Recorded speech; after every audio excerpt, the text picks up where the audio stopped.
capacitación que queremos hacer. Desde luego que, como decimos aquí, no tiene que ser un continuo, no puede ser una cuestión casuística, tiene que ser ya una incorporación a la cultura de prevención. Por eso la reducción de desastres tiene que ver de manera fundamental en el arranque de esta capacitación. Y luego, bueno, tenemos una alianza para la mitigación de riesgos, estamos trabajando con la Facultad de Psicología, por ejemplo, de aquí de la UNAM, que tiene un área de intervención en crisis. Estamos con las universidades locales también vinculándonos para hacer un programa permanente en el que, repito, no sea solamente de manera ante una emergencia, sino que lo tengamos ya incorporado. Y finalmente, bueno, pues no es nuestra área, pero sí muchas organizaciones nos plantean la necesidad ineludible de revisar, actualizar los protocolos de atención.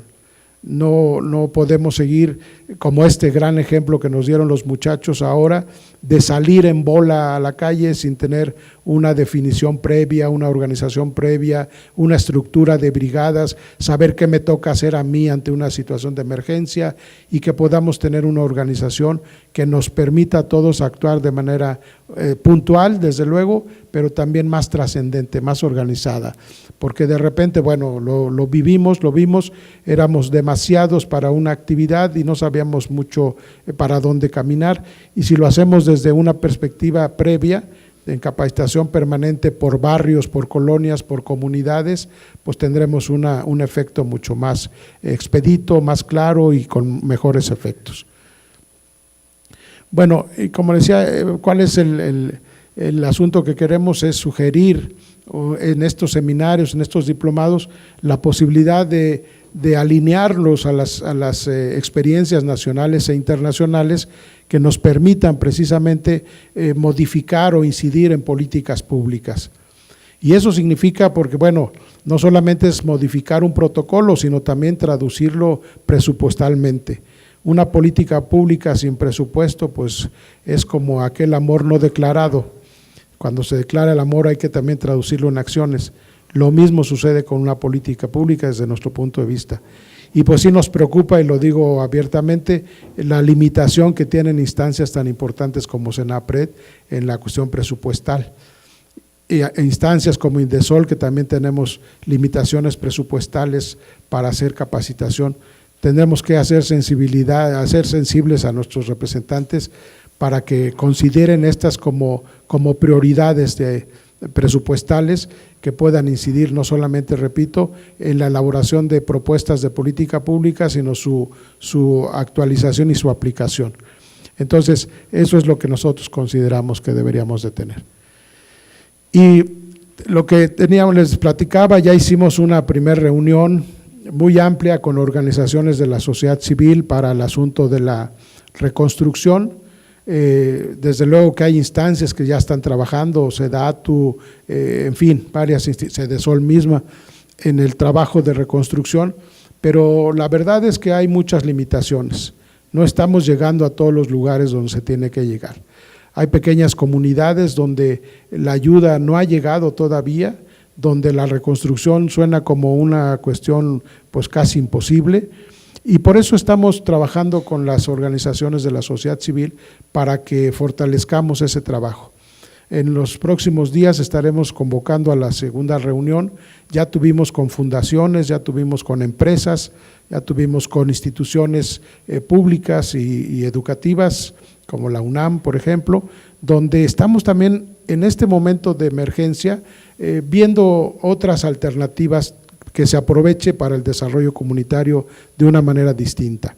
Es decir, no es un asunto solamente de poner a funcionar las inmobiliarias, que dicho sea de paso no siempre es lo más adecuado, sino que también podamos ver desde una perspectiva de alternativa la reconstrucción. Hay ya modelos que nos están sugiriendo instituciones como la Universidad Autónoma de Chapingo, la propia Facultad de Arquitectura de la UNAM y otras más, otras experiencias de Jalisco nos están proponiendo para hacer de estos encuentros un intercambio de alternativas de reconstrucción desde una perspectiva más ecológica, más amable con la naturaleza, pero también con una perspectiva de menor riesgo, ¿no? alguien nos dice antisísmica, eso es difícil predecirlo, pero sí con el menor riesgo posible, utilizando materiales que sean adecuados para ello, utilizando tecnología apropiada, y esto nos puede dar unos resultados, no solamente porque el problema no es solamente la reconstrucción física de las viviendas, de suyo importante, sino también la reconstrucción del tejido social. También la reconstrucción en la cuestión emocional, la cuestión organizativa, la cuestión productiva. Son muchos factores los que tenemos que considerar y por eso estamos trabajando con las organizaciones en varios de los estados y aquí mismo en la Ciudad de México. Tendremos para el 21 de noviembre un encuentro en el Indesol con organizaciones e instituciones para un plan maestro, vamos a ver hasta dónde llegamos, para Xochimilco. No solamente es el tema de San Gregorio, sino que en esta situación de emergencia tenemos que ver que no basta con hacer acciones paliativas, sino también reconfigurar el desarrollo y la relación entre las propias comunidades. Y el caso de Xochimilco para nosotros puede ser paradigmático, porque bueno, como ustedes saben, es declarado Patrimonio Cultural de la Humanidad, estamos invitando a la UNESCO también para que esté en este evento y podamos hacer un trabajo más integral, ¿no? Entonces, bueno, con esto lo estamos haciendo con esta red de organizaciones para que podamos ir avanzando. Y bueno, esto es un poco de la estrategia que tenemos desde Indesol, desde Cedesol y también planteado con las organizaciones que nos está sirviendo como de base, digamos, para tener una perspectiva de mediano y de largo plazo. Como les decía, para nosotros es importante que nuevos modelos, nuevas posibilidades de construcción apliquemos ahora y ya se está desarrollando en algunos lugares. Esto no puede hacerse solamente desde una perspectiva externa. Nuestra visión de lo que es la participación, pues parte de procesos autogestivos, autopromovidos, autoevaluados por las comunidades y las organizaciones. A veces las instituciones en la premura, pues llegamos y queremos aplicar el programa porque los recursos se van, porque los recursos ya están, porque hay prisa y no consideramos el contexto, no consideramos la participación de las personas, pero para nosotros es fundamental que los procesos comunitarios sean la base de todo proyecto. Y lo que les decía, hay una inquietud de muchas organizaciones, no es de Indesol, sino de muchas organizaciones, porque revisemos, quizá porque conozcamos, difundamos, actualicemos alguna de las partes de los protocolos en el que se pudiera tener incidencia, que sean también las organizaciones que tienen esa experiencia, la que pudiéramos revisar junto con las instancias que les compete, como el caso del Senapred, pues el protocolo adecuado, que a veces por desconocimiento pensamos que no existe o que no tiene eficiencia, pero desde ahí tenemos que partir, que nuestras organizaciones conozcan los protocolos, las medidas que ya están y si fuera el caso, bueno, pues tratar de sugerir alguna modificación. Y finalmente, bueno, que las organizaciones pudieran tener un marco normativo, un marco de relación mucho más flexible, no que se les permita evadir responsabilidades fiscales y demás, pero que sí exista la consideración de la incidencia que se está haciendo en los modelos de autoconstrucción. No pueden ser tratadas las organizaciones como empresas inmobiliarias, no pueden ser tratadas como empresas fiscales, son organizaciones de la sociedad civil que van allá donde no va el gobierno, que trabajan a veces con el apoyo del gobierno, muchas veces sin el apoyo del gobierno y muchas veces a pesar del gobierno. Entonces, no podemos tratarlas como una empresa mercantil ni como una inmobiliaria, tenemos que darles justamente el lugar que les corresponde en este tema de la reconstrucción. Por eso no es solamente una reunión tal, sino una estrategia de mediano y de largo plazo, lo que estamos planteando desde esta perspectiva. Y bueno, pues en términos generales es parte de lo que estamos haciendo, aquí están mis datos, estoy a sus órdenes, estamos, les digo, ahora impulsando también con nuestros chicos la red de voluntarios que hay en el país y que se está armando muy interesante en todos los estados, que también los chicos se incorporen a estos trabajos, a estas redes, que estén con las organizaciones que están en campo, que puedan aprender también de esta cultura que nos hace mucha falta, que se ha avanzado desde luego. No podemos tampoco decir que del 85 para acá no se ha avanzado nada, sería un gravísimo error pensar eso. Se ha avanzado muchísimo, hay una gran experiencia acumulada y se refleja, afortunadamente no fue tan grave en términos de pérdida de vidas humanas. Todo es importante, una vida es importante, pero por fortuna no fueron las miles que tuvimos en el 85. Bueno, pues el reto es que cada vez tengamos menos efectos negativos, pero reconociendo lo que se ha avanzado en este camino de tantos años, de 32 años de trabajo, y por eso, bueno, estamos a sus órdenes para lo que ustedes consideren y para las reuniones que vamos a tener próximamente. Por lo pronto, reitero mi agradecimiento al Senapred. Doctor, muchísimas gracias y estoy a sus órdenes. Muchísimas gracias. Muchas gracias, Ramiro. Y en esta importancia que marcaba Ramiro sobre la capacitación, estos temas y la participación de la sociedad civil, desde el INDESOL hemos trabajado en diversos foros, en diversas iniciativas, también reuniones que hemos tenido con ustedes. Marco por acá está, Alicia también, y varios de ustedes que han participado en reuniones que hemos tenido sobre el tema de gestión integral de riesgos. Y nuestro anfitrión, el doctor Carlos Valdés, nos va a hablar sobre la gestión integral de riesgo y la oferta institucional del Senapred. Él es ingeniero geofísico por la UNAM y estudió la maestría y el doctorado en la Universidad de Wisconsin, también en geofísica. Le damos el uso de la palabra. Gracias.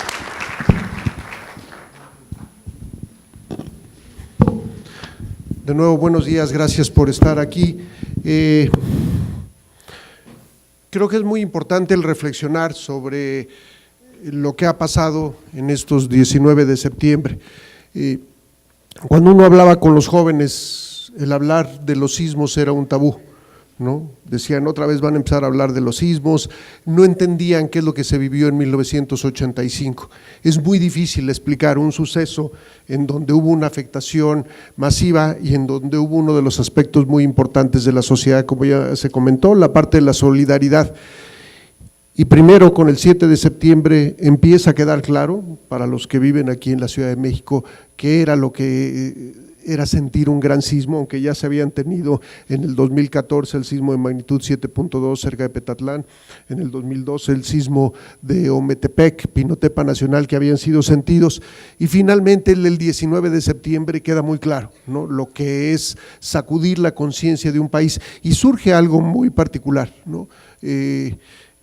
A mí me queda muy claro que en los genes de los mexicanos y mexicanas está tatuada la palabra solidaridad y que ojalá se pudiera utilizar de una manera más frecuente sin necesidad de recurrir a los grandes efectos de los fenómenos como los que vivimos.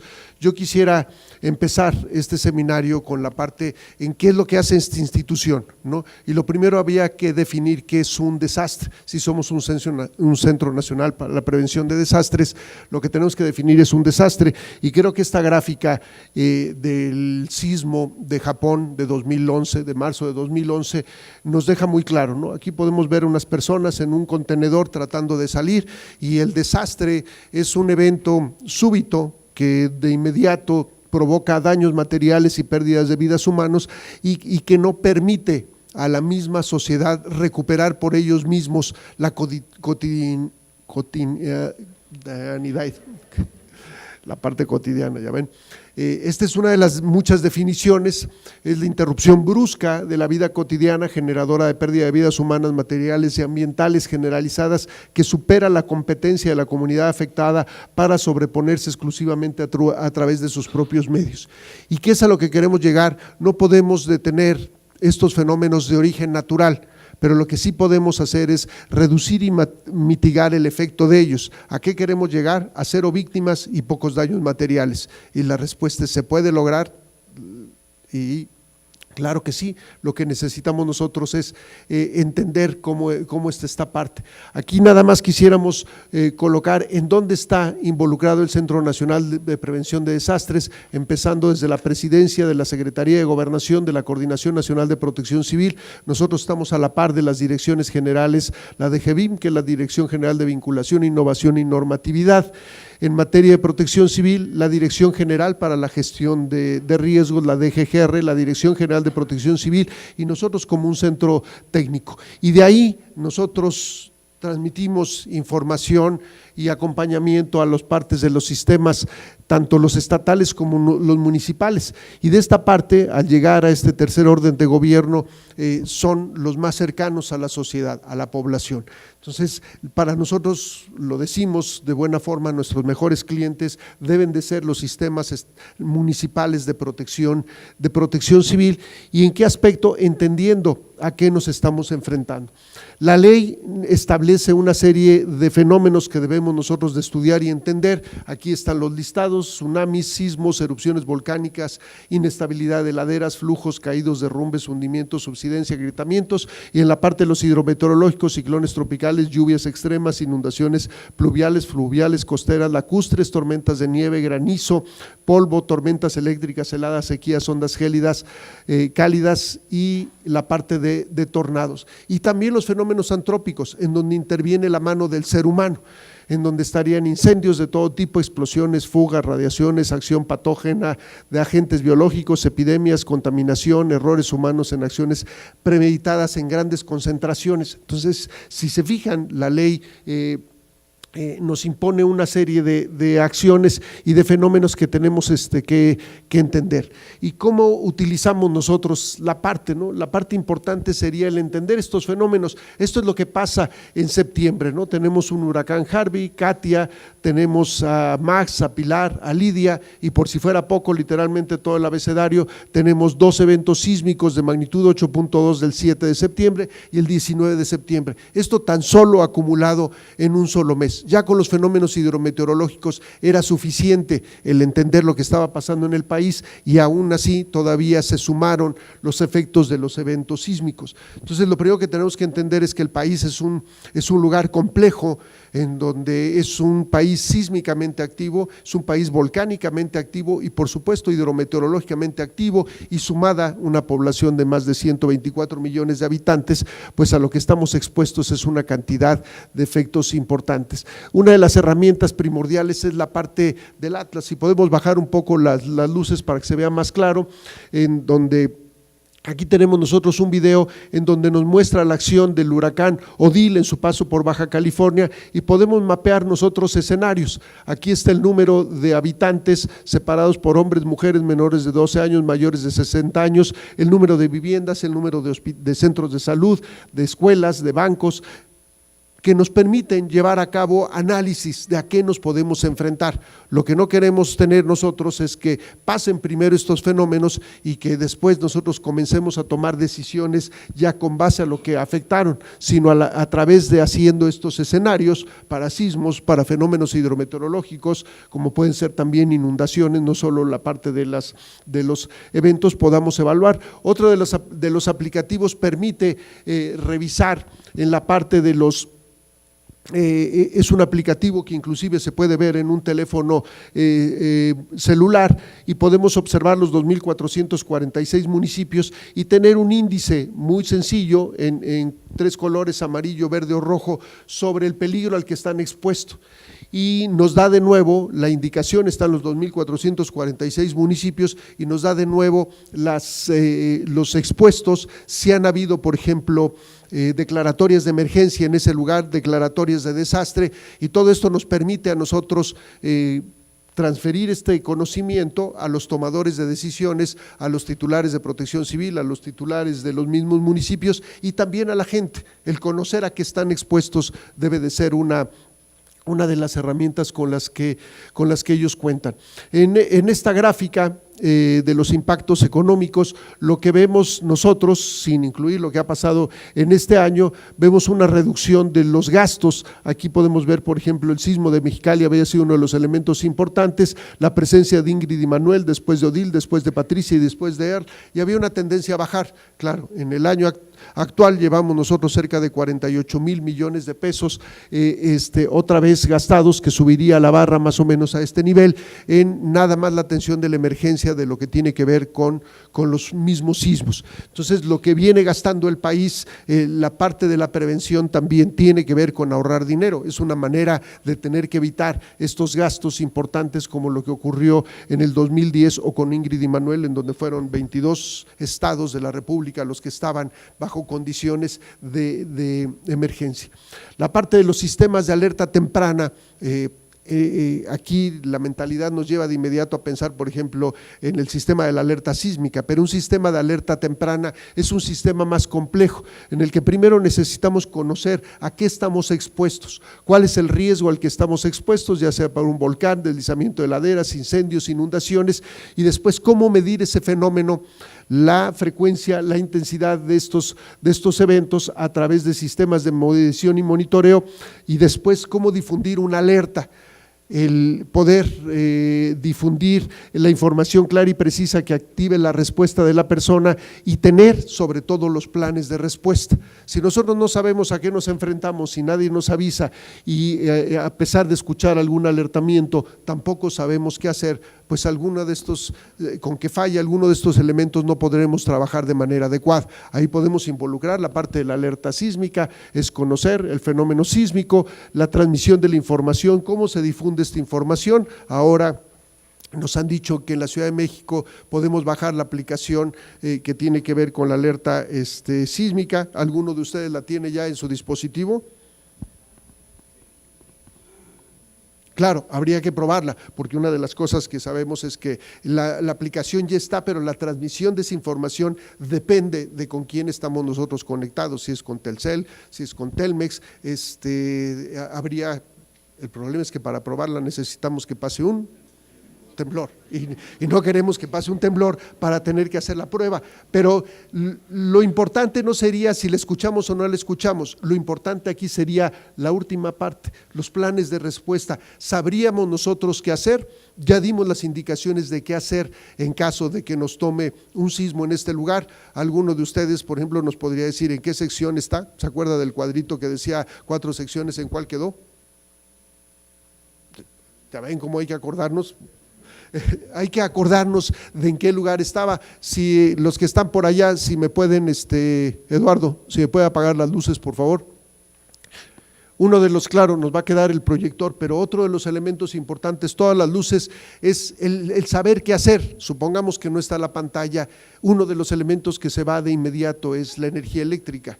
Y entonces la visualización de dónde están las puertas y cómo salir, pues de repente lo tenemos que hacer a ciegas. Entonces esos son escenarios, ahí está, esos son escenarios más complejos y eso tiene que ver con el último elemento de lo que veíamos en esta gráfica, los protocolos que tenemos nosotros que seguir. Si nos encienden las luces y el proyector, por favor.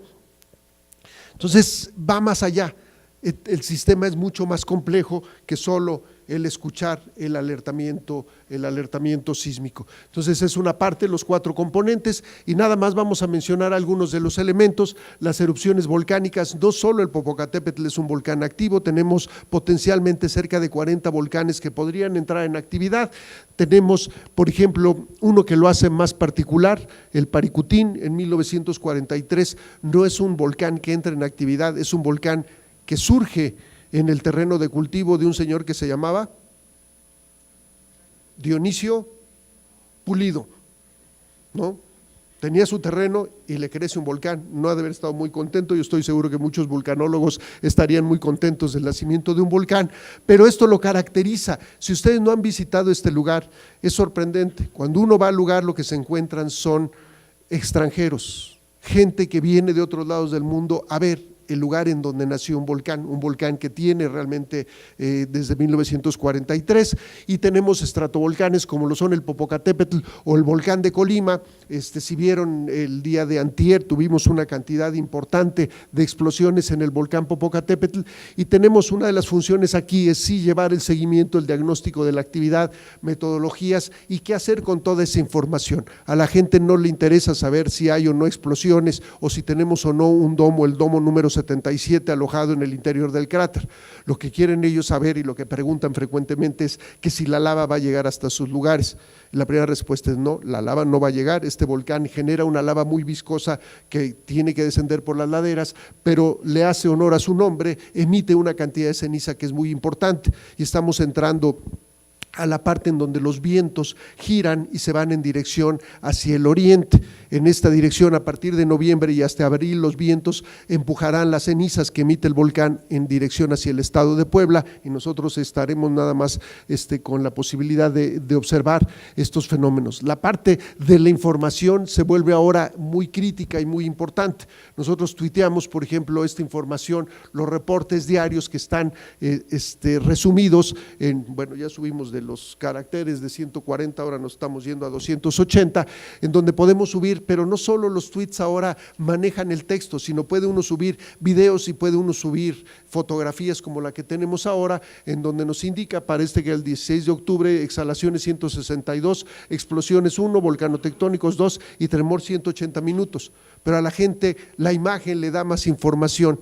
Lo que queremos decir con todo lo que se muestra aquí es que el volcán está activo, que el volcán sigue siendo un elemento que necesitamos nosotros considerar. Esta fue una presentación que tuvimos aquí sobre el manejo seguro de la pirotecnia, y también esa información se subió y se mandó a través de un tuit, en donde tenemos mucho mayor información y es más visual que decir en texto manejo seguro de la pirotecnia. Entonces hay que aprovechar las redes sociales. La parte de la educación a distancia es otro de los elementos importantes que lleva a cabo el Senapred a través de la Escuela Nacional de Protección Civil, en donde tenemos más de casi ya los 20,000 alumnos inscritos en esta modalidad a distancia, que consiste en 33 materias y que se cursa en un promedio de 460 horas de trabajo, y en donde hay 99 reactivos. Y una de las cosas que vemos es que no solo lo están tomando el curso gente de México, sino gente de otros países. Acaba de venir, por ejemplo, Perú, gente de la Secretaría, el equivalente a la Secretaría de Defensa en Perú, y pidieron que si se puede abrir esta carrera del técnico básico para 100 de sus elementos. Entonces es uno de las partes importantes. Si ya está hecho y le funciona de alguna manera a México, lo que queremos es que se comparta con los demás, ¿no? Las perspectivas de género en la gestión integral de riesgos es otro de los elementos. Es un mandato por ley, pero es un mandato también socialmente obligatorio. En hemos ido a estas caravanas en Ometepec, en La Perla, en Veracruz, en Xochitlán. Aquí falta un lugar más en donde tenemos municipios de alta marginación y se les está dando información y jugando a través de ya sea loterías y otros elementos. Pero lo que es interesante, importante es, vean, ¿no? Aquí están solo los hombres jugando y desde la parte de atrás están las señoras, las mujeres poniendo mucha atención a lo que sucede. Entonces aquí hablamos de la parte de la cuestión de género y cómo llevarla a cabo, pero todavía nos encontramos que en muchos lugares en la República Mexicana simplemente, por ejemplo, ellos no permitirían que las señoras estuvieran ahí, a pesar de que las señoras son las que conocen mejor y entienden mucho más lo que está sucediendo, pero son elementos, ¿no? La parte de la comunicación ciudadana, a ver si nos funciona este video del lado izquierdo.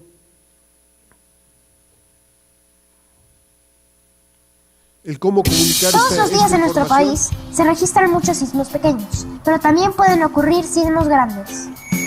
Los estados de mayor actividad sísmica están en la costa del Pacífico, desde Colima hasta Chiapas. Lo más importante es estar preparado para cuando ocurra uno de gran magnitud.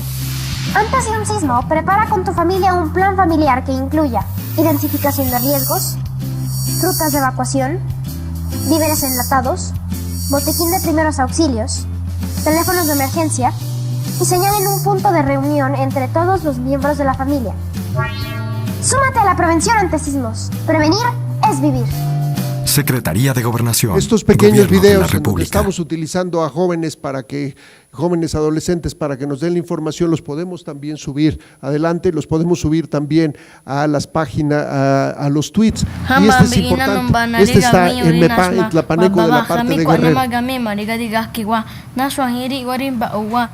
Naswahili mba ori wanari gagasma nyahuna krikorang yapa lina tu Pacífico nagindo Colima asno Chiapas mapugi mari muhuwaro sabigindo diga kamagasma diga kiba sinari agasma atambani kami anggi anagua sumatane nari hongami marutyala naiko magahnala ganitsuri gatiahma diga tiri macatana mungim namone dumina sugala rim bagua ngimba hido na karinasma rima tangi nyawa bi uri manga biri marasta si wamba nishmani tiari diatsuani wahasa gua rada nyawa ajahna iki atrashimba shabotina manyushima goma rasta iki suamba nishma bari gakewa agarma kiari nagi mambuhu nasma gua baba rina nengami mangase gua rindia guyutsuwa ikango shiguwa ni yunga ketua na shahmane maradaao di munginya wanya huri mahualo. ¿Quién habla tlapaneco de aquí? Secretaría de Gobernación, Comisión Nacional para el Desarrollo de los Pueblos Indígenas. ¿Cuántas lenguas indígenas nacionales tenemos en México? ¿Y cuántas variantes de las lenguas indígenas tenemos? Más de 300. Y estamos obligados a darle seguimiento y a transferir la información en la lengua. Si llegamos con gente cuya primera lengua es el MEPA, y les explicamos en español lo que tiene que ver con sismos, pues no necesariamente nos entienden. Entonces es un reto el poder llegar con estas partes. Otros de los elementos, nada más por hablar, los lugares en donde intervienen los ciclones tropicales. Lo decíamos, vivimos en un país hidrometeorológicamente activo, y uno de los elementos que vemos es que con el cambio climático observamos más de estos fenómenos con mayores intensidades, y seguirán ocurriendo donde están marcados aquí como los puntos rojos. Esta es una gráfica que habla de 1803 eventos como en los últimos 60 años aproximadamente. Entonces queda muy claro que algo que está haciendo el cambio climático es no reducir el impacto de estos fenómenos, sino incrementarlo en ese aspecto, y lo podemos ver en decesos por fenómenos hidrometeorológicos, la media nacional, y aquí está establecido por diferentes estados, y simplemente algunos ejemplos. En la parte de Odil podemos ver cómo queda uno de estos hoteles, los podemos ver de nuevo, y claro, en esta parte en Los Cabos viven del turismo y la recuperación tenía que ser de inmediato. Otros de los fenómenos que antes eran extraños para el país, que eran los tornados. Lo vemos el 25 de mayo en Ciudad Acuña, pero estos tornados han ido bajando y han ido entrando en la parte central del país, inclusive en San Cristóbal de las Casas. Podemos ver aquí 6,500 habitantes afectados, 14 personas fallecidas. Entonces fenómenos que anteriormente no pasaban del dichoso muro que quieren construir. Sería la única buena razón de tener un muro, para que detuviera los tornados, pero de todas maneras no lo van a construir. Monterrey, un lugar en donde este tipo de fenómenos no son frecuentes. Cuando tenemos eventos importantes como el huracán Gilberto o como lo tenemos en el huracán Alex, simplemente podemos ver el embate y la parte. Y otro de los críticos es las sequías. El problema cuando se declara en algún lugar la sequía es que ese fenómeno ya está, ya literalmente es un desastre. Entonces una de las cosas que tenemos que hacer es la parte de prevenir si va a ocurrir una sequía en algún lugar, y estamos trabajando con un proyecto en donde nos puedan dar un pronóstico, por ejemplo a 3, 6 y 9 meses, en donde podamos saber con qué probabilidad hay la posibilidad de que ocurra una sequía en este lugar, y tomar previsiones, por ejemplo el tipo de cultivo que se tiene, o si tienen ganados, cómo establecer lugares para poder guardar esta información. Órale, esto ya se fue hecho la raya, a ver si nos regresan. Ya no tengo que decir nada, ya lo terminamos ahí.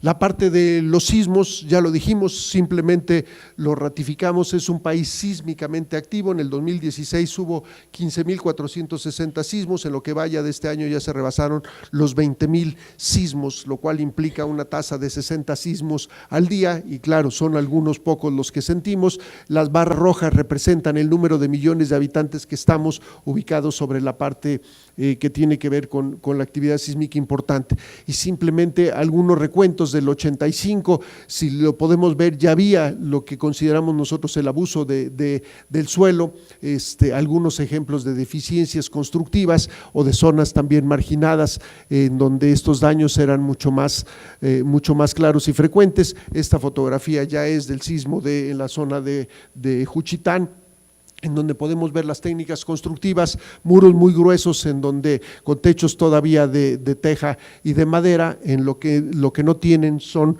columnas o traves. Vemos aquí en la parte de Soriana, aquí muy cerca en la parte de Miguel Ángel de Quevedo, en donde se colapsa esta estructura. Este es en Patricio Sáenz, una estructura interesante.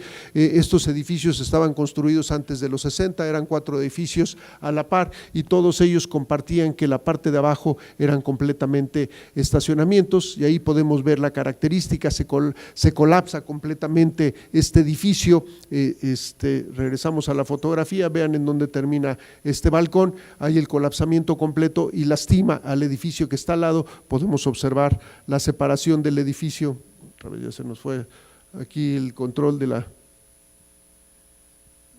Si pueden ver, ya existía una separación, estaba más pegado en la parte de adelante. Este otro edificio ya estaba ladeado en el 85, y podemos ver la separación actual. Otras técnicas constructivas deficientes, como esta estructura que también era de cerca de los 60, la parte de Álvaro Obregón, también ya hemos escuchado que se les habían añadido más pisos. Otro elemento importante, la inestabilidad de laderas. En esta no se escucha frecuentemente, pero cada semana literalmente los técnicos que son especialistas en la evaluación de deslizamientos de ladera salen hacer evaluaciones en donde podemos mostrar, déjenme ver si, esta es una ladera y la ve uno ya siendo utilizada para cultivo, y lo que marcamos nosotros ahí claramente son deslizamientos que ya se están dando. Entonces eventualmente la ladera se desliza de manera completa. Aquí vemos un panorama más amplio, y otra vez vean hasta dónde llegan los cultivos, y si señalamos en amarillo los elementos que se están comenzando ya a deslizar, pues quedan muy claros.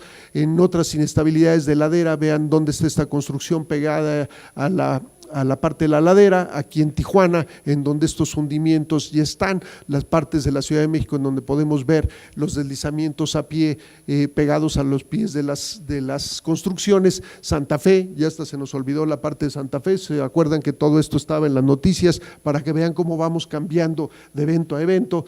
Santa Fe sigue estando ahí claramente, en donde tenemos nosotros pendientes de cerca de 80 grados de pendiente con una altura de 70 metros. El otro día salía en las noticias que ya están a punto de inaugurar lo que están haciendo ahora como un parque en la parte de abajo, y las concentraciones masivas, ¿no? En cualquier momento el uso de simplemente un partido de Pumas no les va muy bien a los Pumas actualmente, pero ya nos repondremos de esa racha ahí crítica, ya quisiéramos que fueran campeones otra vez, pero también en la parte cuando tenemos la visita o cuando tuvimos la visita del Papa, en donde podemos nosotros observar estas manifestaciones, ¿no? Los retos principales, como lo decíamos, naturales y antrópicos, el tener 0 víctimas, el minimizar el impacto económico y material. ¿Cómo lograrlo? Pues pasar de una sociedad reactiva a una preventiva, y entonces necesitamos conocer a qué nos enfrentamos. Insisto, somos solidarios y somos buenos ante la reacción, pero la idea es que no tengamos que actuar ante un evento porque simplemente estos no se presentan. En términos generales es un breve panorama de lo que se hace en este centro, y es dar este tipo de información y transferirlo a través de la difusión de la cultura de protección civil. Muchas gracias y bienvenidos de nuevo a este curso. Muchas gracias, doctor. Sin duda nos deja la reflexión de la información es la mejor herramienta para la prevención. Bueno, también la otra parte es conocer esta serie de riesgos en las que vivimos en nuestro país, la serie de eventos, que hemos tenido, obviamente que pasamos desde los huracanes hasta el sismo, los incendios, las laderas, todo esto que nos está explicando el doctor muy amablemente y que nos da un panorama de la serie de riesgos y los trabajos que podríamos hacer nosotros como sociedad civil, de el trabajo que puede hacer las organizaciones con cada una de las poblaciones que atienden.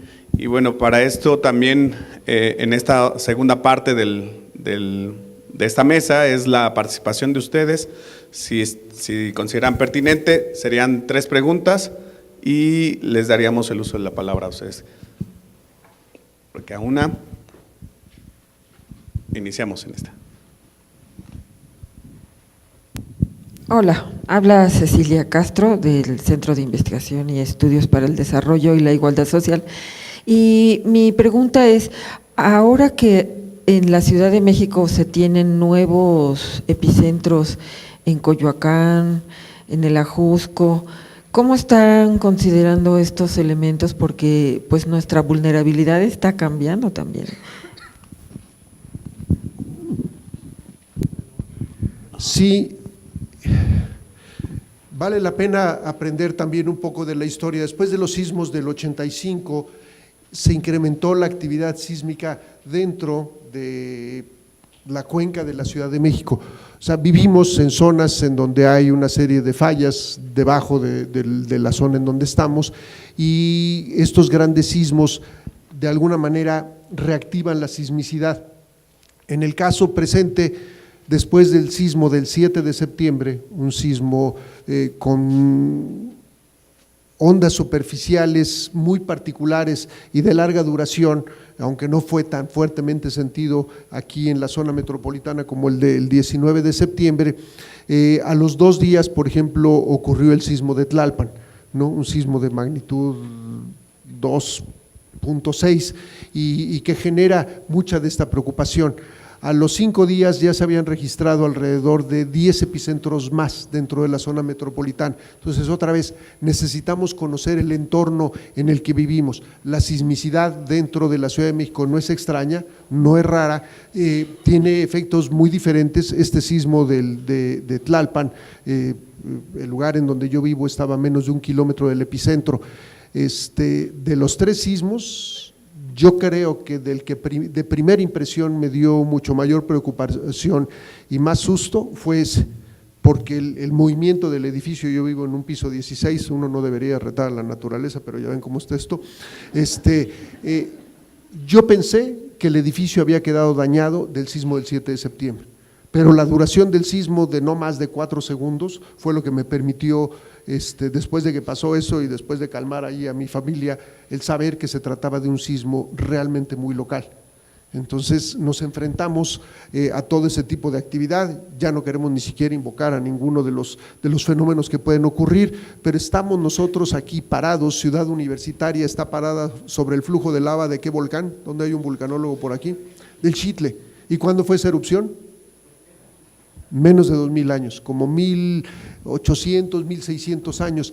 Alguien que llegara a planear esta ciudad no permitiría, no solo por el Xitle, sino por esta zona, no permitiría que nos instaláramos en este lugar. Dentro de la Ciudad de México tenemos 140 de estos volcanes. Entonces, la posibilidad también de que ocurra otro volcán, la probabilidad no es 0. Entonces también deberíamos nosotros de contemplar no solo un volcán como el Popocatépetl, que está a 60 kilómetros de distancia de la Ciudad de México y que tenemos como intermediario. ¿A qué estado tenemos entre la Ciudad de México y el volcán? Al Estado de México. La parte que tiene que ver directamente es el Estado de México. El volcán está repartido en 3 estados, la mitad Oriente Puebla y la otra mitad, 3/4 partes le pertenecen al Estado de México, la otra 1/4 parte al Estado de Morelos, pero somos afectados tanto Tlaxcala como la Ciudad de México. Entonces debemos de entender un poco los fenómenos y su implicación. Entonces la parte de los sismos, estos sismos pequeños hay que entenderlos, hay que conocerlos, hay que monitorearlos, regresamos a los sistemas de alerta temprana y saber qué hacer para prevenir los efectos de ellos. Por acá tenemos otra pregunta, igual si se presentan con su nombre, su organización. Sí, buenos días. Mercedes López de Vía Orgánica, Asociación Civil. La pregunta es, ustedes han hablado de una serie de riesgos naturales y problemáticas, pero las instancias que ustedes coordinan en Indesol y en Senapred también manejan riesgos industriales, de los cuales pues también hay una problemática fuerte. Ahora que hablaba del Estado de México, pues están el estallamiento de plantas de agroquímicos en el corredor de Apuxco y algunas otras. Entonces, ¿o qué instancias son las que atienden esos casos? La parte de los escenarios, de alguna manera, sí la manejamos nosotros, tenemos una subdirección de riesgos químicos y lo puede uno ver en el Atlas. En el Atlas puede uno establecer en dónde se encuentran, por ejemplo, industrias que manejen el cloro o otros elementos comunes en la parte de limpieza, en donde una emanación de gas cloro podría ser altamente tóxica. Una de las avenidas importantes e interesantes es, por ejemplo, Avenida Revolución. Levante la mano quien no haya circulado por Avenida Revolución. Todos, ¿no? Y todo el mundo ve estos grandes camiones y vemos atrás una etiqueta que nos dice un número. Estos grandes vehículos, el caso de que tuvieran un accidente y que generaran, por ejemplo, una nube, pueden haber algunos de estos gases están a temperaturas extremadamente bajas, otros son altamente tóxicos, hay una cantidad de elementos. Entonces, a través de escenarios de lo que puede pasar y lo que no debería de pasar, nosotros damos estas herramientas para los que toman decisiones, en este caso los municipios, las delegaciones, los estados, y la idea es conocer a qué nos enfrentamos y a qué nos exponemos. La solución no sería el evitar que estos camiones no circulen por la Ciudad de México, tienen que o pasar o dejar su material en la Ciudad de México. Hay otras propuestas de que solo circulen en la noche. Todo esto, aunque son propuestas interesantes, no son tan fáciles o tan factibles de llevar a cabo de una manera adecuada. Vamos con la tercera pregunta.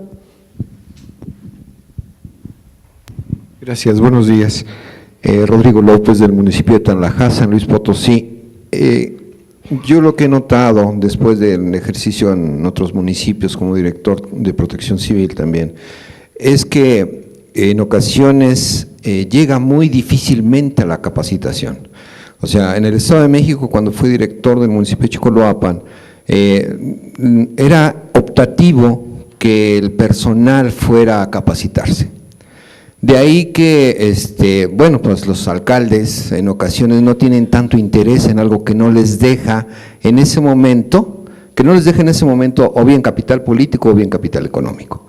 Esa es una realidad que estamos viviendo. O sea, en la actualidad, cuando los municipios tuvieran una condición obligatoria de decir, a ver, se debe de capacitar o debe haber un ejercicio de carrera profesional para el nombramiento, yo creo que sería lo importante que se enmarcara dentro de la ley, tanto estatales como federales.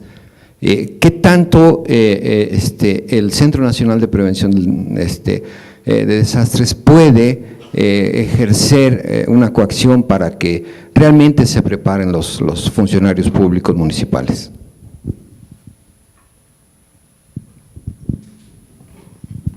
Yo lo que comentaría es parte de lo que estamos haciendo aquí.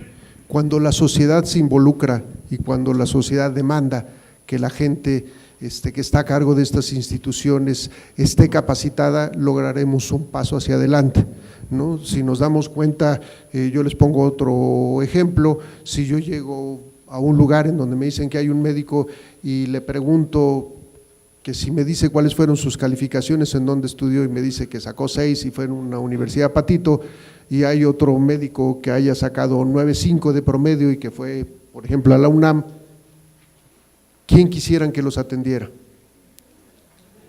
Entonces, lo mismo debería ser la otra parte. Si en alguien depositamos la seguridad de las vidas, los titulares de Protección Civil, si no saben cómo se enfrentan, por ejemplo, no cómo se enfrentan, si no saben siquiera que en su municipio hay la posibilidad de que se formen tornados, ¿cómo podríamos conocer cómo atenderlos? Entonces depende de que la sociedad también, si la sociedad conoce que en su municipio ocurren tornados, por dar un ejemplo, entonces la persona que está a cargo decirle este es un fenómeno importante y no debemos dejarlo a un lado.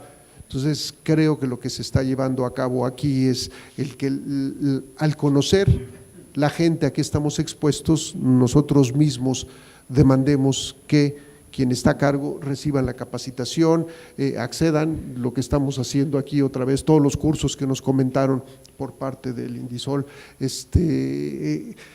Yo creo que la oferta de capacitación ahora es suficiente. Mencionamos aquí la escuela, pero se abrió un curso de evaluación de estructuras a través de la plataforma México X, después del sismo del 19 de septiembre, y en unos cuantos días teníamos nosotros otra vez cerca de 19,000 personas inscritas, y de los cuales como 1,500 habían terminado. Y dice uno, qué bueno que esté este interés, qué malo que haya tenido que ser a raíz de los sismos. Otra vez, la idea sería que no necesitemos de estos eventos que nos sacuden literalmente al país en una forma física, pero también mentalmente, y entonces tratamos de recapacitar. Y una de las cosas que hemos evaluado es que nosotros, es una opinión más personal, tenemos la posibilidad de cambiar cosas hasta el 31 de diciembre. A partir del 1 de enero, la gente, porque somos humanos, le damos vuelta al calendario y dejamos atrás 2017. No son eventos que nos queremos acordar y nos vamos a concentrar. Ya en un año diferente lo vamos a celebrar, y entonces la posibilidad de haber reaccionado ante lo que pasó en septiembre se va a ir diluyendo, ¿no? Somos humanos porque queremos olvidar lo que nos tocó vivir aquí, entonces no lo desperdiciemos. Yo les pediría un comentario de parte de ustedes sobre todos los cursos que se pueden dar y la capacitación, por favor.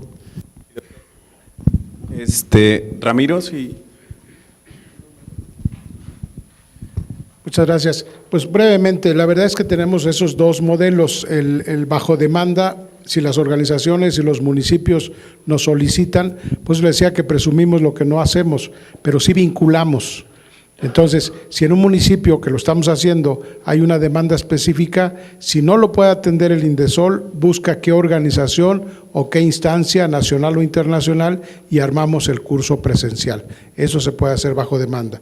Y la otra, que es lo de capacitación a distancia, que estamos haciendo a través de nuestra plataforma para que estos temas sean incorporados. Desde luego no con la gran experiencia que tienes en la PRED, eso es obvio, pero sí en temas de experiencias concretas, de prácticas exitosas, de publicaciones que se tienen y que tenemos también ya en el Centro de Documentación del Indesol. No todos son sobre este tema, pero sí hay experiencias muy relevantes de reconocimientos incluso nacionales que tenemos a disposición en línea. Entonces también quien se interese, en la página del CEDOC, del Centro de Documentación, tenemos algunos de estos materiales. Entonces a sus órdenes lo presencial y lo a distancia también. Muchas gracias. Una última participación de… El licenciado Serna, también tenemos una convocatoria de capacitación para organizaciones sociales y ahí los invitamos a ustedes como organizaciones a que presenten proyectos en el tema de gestión integral de riesgos, ¿no? Para que podamos, o sea, que los expertos puedan ir a dar esos cursos a otras organizaciones a lo largo del país. Esa es otra posibilidad que tenemos también de capacitación desde el Indesol. Gracias. Si no hay un comentario más… Allá. Córrele.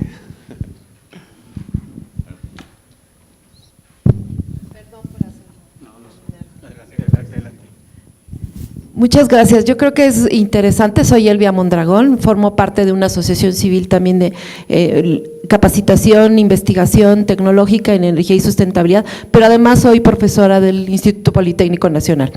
Y en ese sentido sí traje a algunos invitados también del Politécnico para que también hiciéramos esta reflexión. Y yo creo que los dos temas que se tomaron hace ratito, que se han expresado, son muy importantes, pero a mí me inquietan varias cosas.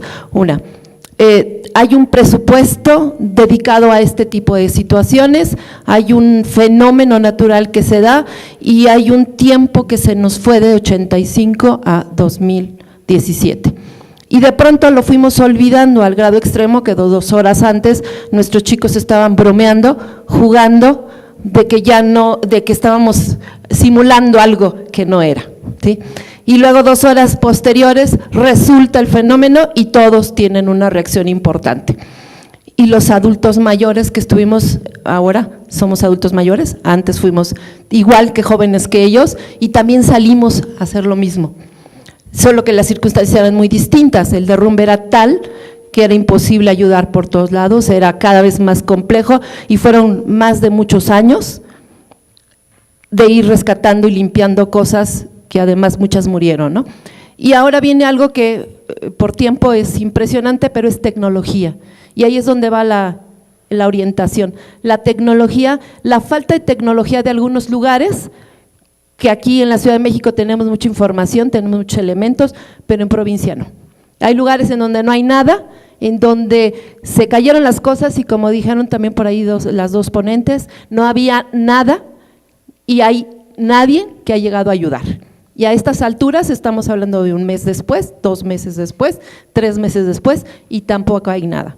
El rescate no es de ese día o del otro día o del mes que siguió, sino lo que viene.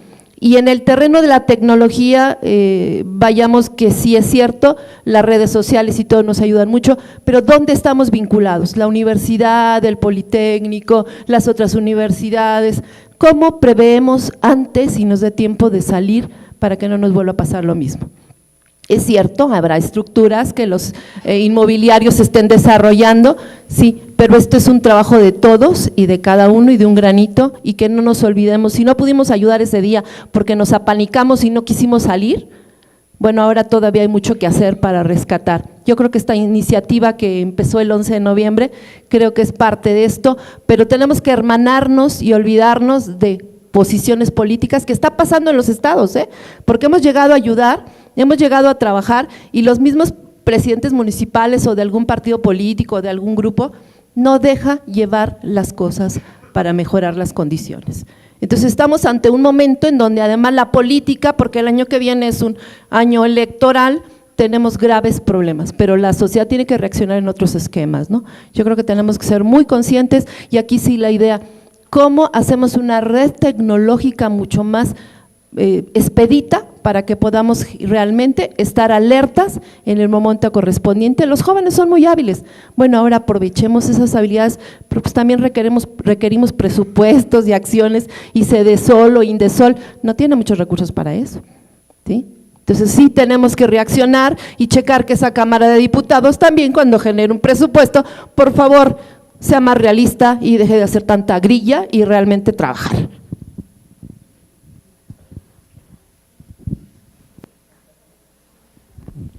Yo nada más quisiera comentar que en efecto lo que necesitamos es trabajar ahora, o sea, todos vivimos en el mismo país, todos somos mexicanos y mexicanas de este país y el problema de alguna manera es que había una apatía generalizada, o sea, los estudiantes salieron de esta apatía, vemos claramente cuál es el país y lo tenemos que hacer en conjunto, no solo el Politécnico solo o la universidad solo o algún gobierno puede, necesitamos todos trabajar en conjunto y la idea es esta, conocer a qué nos enfrentamos y hacerlo desde antes y en efecto, bienvenida a la tecnología y la cuestión es sumar, insisto, vivimos en el mismo país, así seamos universitarios de uno u otro lado, estemos en un lado u otro del gobierno, debe de quedarnos muy claro que esto se trata de México y que las personas que vemos afectadas en la zona de Oaxaca, en Juchitán, en Ixtepec, también son parte de este país y que mientras ellos no salgan de la situación en la que están, el país no avanza. Entonces hagámoslo y si esta es la oportunidad, hagamos ese tipo de redes y trabajemos en conjunto. Gracias por sus comentarios. Pues si me permiten una última participación, doctor, nada más para cerrar este bloque, irnos a 10 minutos de descanso para iniciar una segunda mesa de reflexiones. Buen día, soy la doctora Elvira Schwanze, soy alemana, soy arquitecto urbanista, trabajo en diferentes universidades de profesora y como consultora internacional. Al momento trabajo en la reconstrucción del Istmo, porque estuvimos en Oaxaca en esos días Y sí, justamente el tema respecto a la provincia, ¿no? Así vimos que había mucha atención después del 7 de septiembre en el Oaxaca, toda la atención se fue cuando tembló aquí. Ahora en la presentación ni se mencionó que el temblor que más afectó en Oaxaca era lo del 23, que me llamó atención que ni se estaba mencionando. Y sí, respecto también a lo que es la página de Senapred en cuanto al censo, lo que estaba viendo que en la zona metropolitana está muy bien documentado todo. Lo que vi en Oaxaca es solamente un punto rojo que que refiere a una documentación, por decir, un censo. Sí hay muchos censos, hay muchas acciones en donde trabajamos, en Juchitán, en Tehuantepec, así en toda la zona afectada, donde por el momento es zona de guerra, así se ve, así se trabaja ahí. Un 80% de las casas están, si no, se cayeron, ahora las están demoliendo hacia una política por parte de ese dato que se llama como la terapia del choque, ¿no? Así como la gente que estaba bajo mucho choque por los temblores. Ahora hasta en la misma madrugada vinieron las máquinas para demoler, que es una acción de los presidentes o más de ese dato, que es un choque aún más fuerte que lo del temblor, porque esos a partir de tener una casa dañada vienen y te llevan la casa con el huipil. Y lo que veo también es mucha desinformación de la población, así realmente no saben. No saben qué hacer, no saben cómo manejar, no saben cómo manejar todo el tema de los folios, no saben por qué se los da el daño parcial o total, nadie les informa. Así ves las cifras en las casas y no entiendes por qué se calificó así o así. Luego vino la tarjeta de 120,000 pesos, que es otra desinformación que aún más conflicto está generando en la zona. Yo sé que estas son acciones que no refieren directamente a Senapred, pero también quería participar en este evento para publicar y cuestionar un poco las acciones y políticas que estamos viendo en el Istmo. Muchas gracias. Sin duda este tema pues, nos convoca, como ustedes bien dicen, a todos a tener un objetivo más allá de tintes políticos, partidistas, sino de un objetivo como país, como personas que estamos en riesgo, porque finalmente son vidas las que están ahí y las que sufrimos de estos desastres. Continuamos la reflexión, continuamos el trabajo en este seminario. Muchas gracias al Senapred, Ramiro, y nos seguimos reflexionando sobre cuál será el papel de la sociedad civil. Tenemos aquí exactamente experiencias exitosas en este tema de la gestión integral del riesgo que necesitamos conocer y que necesitamos también ir compartiendo para ver de qué manera realizamos esta tarea de prevención de manera permanente, porque efectivamente la información permanente mantiene estos sistemas de alerta pues muy presentes en la población. Pues muchas gracias de nuevo a ustedes y ahorita regresamos a la segunda.